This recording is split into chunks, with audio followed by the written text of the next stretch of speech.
Otish.com. Learn anywhere, anytime. हामी commission यो छुट र कमिसन भन्ने टपिकमा छौं। यो छुट र कमिसन भन्ने टपिक हाम्रो परीक्षा तयारी गर्दै गर्दा विभिन्न क्षेत्रमा आवश्यक पर्ने टपिक हो। यो छुट र कमिसन भनेको प्रतिशतसँग सम्बन्धित टपिक हो। अब यसमा के कुराहरू छ भन्ने कुराहरू अलिकति हेरौं अनि हामी प्रश्न गर्नपट्टि लाग्छौं। जस्तो छुट प्रतिशतको लागि छुट प्रतिशत र कमिसन प्रतिशत भन्ने कुरा हामीले बुझ्नुपर्ने हुन्छ। छुट प्रतिशतको लागि MP - SP whole upon MP into 100%। यहाँ MP र SP भनेको के हो भन्ने कुरा बुझ्नु पर्यो। MP भनेको हाम्रो अंकित मूल्य। MP लाई हामीले अंकित मूल्य भन्छौं अथवा इंग्लिशमा मार्क्ड प्राइस भन्नुहुन्छ यसलाई। M for marked, P for price. अनि अर्को SP भन्ने कुरा छ। SP भनेको के हो भन्ने कुरा गरौँ। SP भनेको बिक्री मूल्य। बिक्री मूल्य र के बुझ्नु भयो भने छुट भनेको जहिले पनि अंकित मूल्यसँग सम्बन्धित हुने रहेछ। केसँग? अंकित मूल्य। बेसमा अंकित मूल्य। अंकित मूल्य माइनस बिक्री मूल्य अपन अंकित मूल्य इन्टु 100%। छुट प्रतिशतको लागि सूत्र यो भयो। अनि त्यसपछि अर्को कमिसन भन्ने कुरा छ। कमिसन पनि प्रतिशतबाटै हेरौं अनि कमिसन रकम पनि पत्ता लागिहाल्छ। कमिसन प्रतिशत पत्ता लगाउनलाई सूत्र जम्मा कमिसन रकम। जम्मा कमिसन रकम अपन कुल कारोबार रकम इन्टु 100%। जम्मा कमिसन रकम अपन कुल कारोबार रकम इन्टु 100%। कमिसन प्रतिशत पत्ता लगाउनलाई सूत्र तपाईको के रहेछ त? कमिसन प्रतिशत इक्वल्स टु जम्मा कमिसन रकम अपन कुल कारोबार रकम इन्टु 100%। यो छुटको पनि प्रतिशतको कुरा र कमिसन पनि प्रतिशतको कुरा सम्बन्धित यी दुईवटा कुराहरू है। अब यहीबाट हामीलाई कमिसन रकम चाहियो भने के हुन्छ त? यसैमा भ्यालु पुट गरेर कमिसन रकम चाहियो भने के गर्नु पर्यो त? हामीलाई कमिसन रकम पत्ता लगा भन्यो भने के गर्ने हो त? कमिसन रकम is equals to cross multiply गरिदिनुस् न कुल कारोबारको कमिसन प्रतिशत। के गर्ने हो त? कुल कारोबारको कमिसन प्रतिशत। कुल कारोबारको कमिसन प्रतिशत बन्न गइहाल्छ नि आफै सूत्र हैन। कमिसन रकम पत्ता लगाउनु पर्यो भने के हुने रहेछ त? कमिसन प्रतिशत इन्टु कुल कारोबार भन्नुको मतलब के हो त? कुल कारोबारको कमिसन प्रतिशत भनेकै कमिसन रकम बन्न जान्छ। कमिसन छुट र कमिसन भन्ने टपिकमा यो कुराहरू हेर्छौं हामीले अनि हिसाबहरू बनाउँछौं। अनि छुटमा कहिलेकाहीँ भ्याट जोडेर आउने कुरा हुन्छ, त्यो पनि बुझ्नुपर्छ है। भ्याट जोडेर पनि प्रश्न सोध्छ, त्यो चाहिँ नाफा नोक्सानपट्टि नै गइहाल्यो फेरि हैन। कहिलेकाहीँ के गर्छ भने भ्याट जोड्ने भन्ने कुरा पनि आउँछ नि त। के भनेर आउँछ त? भ्याट सहितको SP। यहाँ छुट घटाएर भ्याट जोड्ने भन्छ नि हामीलाई हैन। भ्याट सहितको बिक्री मूल्य। भ्याट सहितको SP निकाल्नु पर्यो भने के हुन्छ त? SP plus VAT. छुट दिइसकेपछि भ्याट जोड्ने टाइपको प्रश्नहरू पनि सोध्छ हामीलाई छुटमा। अनि अर्को प्रतिशतमा चाहियो भने के हो त? SP प्लस SP को भ्याट प्रतिशत। किनभने भ्याट रकम भनेको त तपाईको भ्याट रकम भने कसरी पत्ता लाग्छ त? भ्याट रकम भनेको बिक्री मूल्यको भ्याट प्रतिशत। SP को भ्याट प्रतिशत भन्ने हुन्छ के। भ्याट रकम मात्रै भन्ने कुरा चाहिँ के हो त? बिक्री मूल्यको भ्याट प्रतिशत। भ्याट भन्नाले value added tax.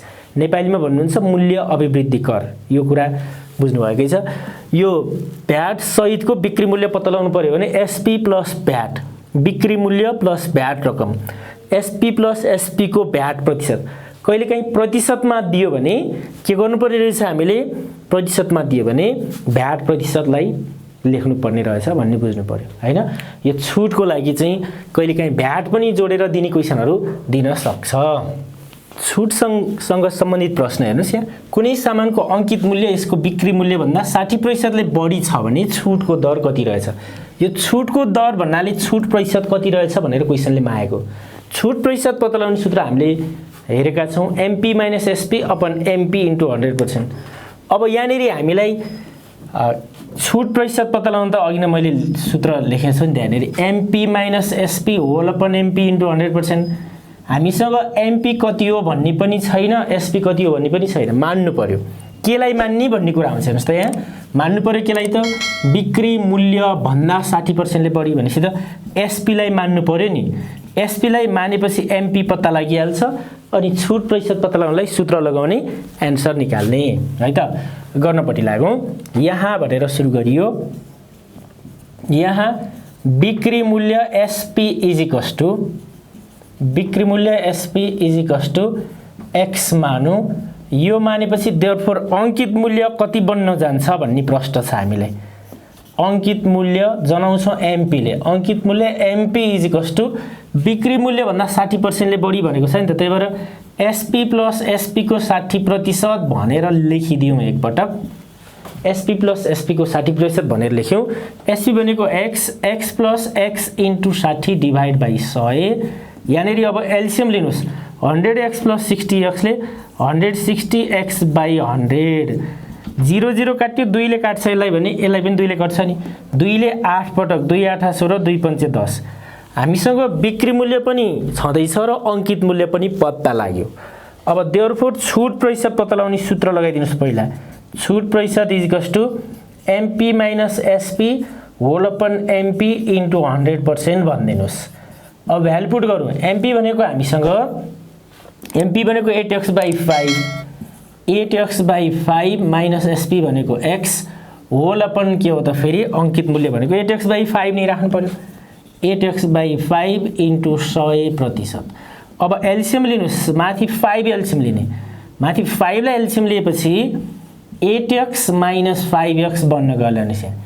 8x minus 5x into यो होल डिभाइडमा भएकोलाई मल्टिप्लाईमा चेन्ज गर्यो भने तलको भ्यालु माथि, माथिको तल 5/8x इन्टु 100%। अब त्यसपछिको कुरा भनेको 5 र 5 क्यान्सल आउट। 8 वटा x बाट 5 वटा x गर्दा तपाईलाई 3 वटा x बाँकी बच्यो। कति वटा x? 3 वटा x। 3x by 8x into 100%। x र x कट्यो 3 इन्टु 100 डिभाइड बाइ 8। अब क्यान्सल गरिदिनुस्। एन्सर आयो। कति आउँदो रहेछ? ल क्यान्सलै गरेर एन्सर निकाल्नु नि त। के फरक पर्यो र हामीलाई? 4 ले कट्छ 25 पटक र 4 ले 2 पटक काट्यो। 4 ले 100 लाई 25 पटक, 4 ले 8 लाई 2 पटक। अब 25 त्यहाँ 75 लाई 2 ले भाग गर्नु पर्यो। 2 त्यहाँ छ, बाँकी बच्यो 2 7 14, 37.5%। र लास्टमा लेख्नुहुन्छ देयरफोर सो सामानको छुटको दर 37.5% रहेछ। देयरफोर सो सामानको छुटको दर 37.5% रहेछ। 37.5% रहेछ। यति भन्दिने हो। सल्भ गर्नेमा हामीलाई कहिलेकाहीँ यस्तो मात्रै प्रश्न पनि आइरहेको हुन्छ। अब छोटो तरिकाले त आइसक्यो भने त्यसको एन्सर के भनेछ क्वेशनले? कुनै सामानको अंकित मूल्य यसको बिक्री मूल्य भन्दा 60% ले बढी छ भने छुटको दर कति रहेछ? बिक्री मूल्य एसपी एक्स मानौ, किनभने बिक्री मूल्य भन्दा मानसँगै भन्दा टाँसिएको जे छ त्यसलाई मान्ने। बिक्री मूल्य एक्स मानेपछि अंकित मूल्य एसपी भन्दा 60% ले बढी भनेपछि एसपी प्लस एसपी को 60% जोडेर देखायौं।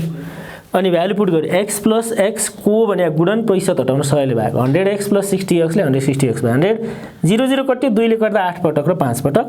8x बाइ 5 छुट प्रतिशत निकाल्ने सूत्र लगायौं। एमपी भनेको 8x by 5 minus x whole upon फेरि एमपी भनेको 8x बाइ 5 इन्टु 100%।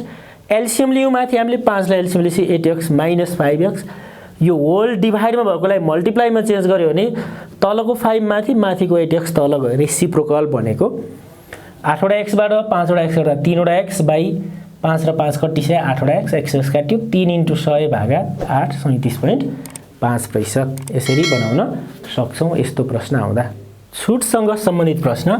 कुनै सामानमा 9% छुट दिँदा छुट रकम रु 648 हुन्छ।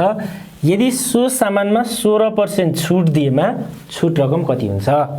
छुट भनेको जहिले पनि अंकित मूल्यबाट घटेर जाने कुरा। त्यसपछि हामीले के गर्नु पर्यो? अंकित मूल्य पत्ता लगाउनु पर्यो पहिला सुरुमा। यहाँ अंकित मूल्यलाई x मानौ है। अंकित मूल्य MP is equals to x मानौ। अनि सिधै प्रश्न अनुसार भनेर अगाडि बढ्न पाइन्छ। प्रश्नले हामीलाई के भनेको छ त? 9% छुट दिँदा छुट रकम 648। प्रश्न अनुसार 9% छुट, 9% के भन्छ? 9% छुट दिँदा भनेर भन्यो। के भन्यो प्रश्नअनुसार 9% छुट दिँदा कति प्रतिशत छुट दिँदा 9% छुट दिँदा छुट रकम भनेको कति छ हामीलाई रु 648।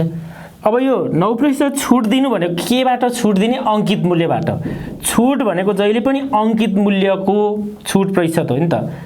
एमपी को छुट प्रतिशत भनेर लेख्यौँ हामीले। एमपी को छुट प्रतिशत 648।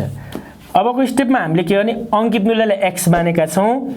एक्स को कति प्रतिशत छुट 9% इक्वल्स टु 648। अब प्रतिशतलाई हटाउँ x × 9 भागा 100 इक्वल्स टु 648। अब x equals to 648 × 100 divide by 9 गरियो। यसले हामीलाई x को मान दिन्छ। x को मान पत्ता लाग्नु भनेको अङ्कित मूल्य पत्ता लाग्यो। देयरफोर x इक्वल्स टु कति हुँदैछ हेर्नुहोस् है त 9 7 63 9 2 18 7200 पत्ता लाग्यो। अङ्कित मूल्य त 7200 रहेछ नि त। कसरी भने 9 एकाने 9 9 7 63 1 बच्यो 9 2 7200 फेरि भनेर लेख्यो।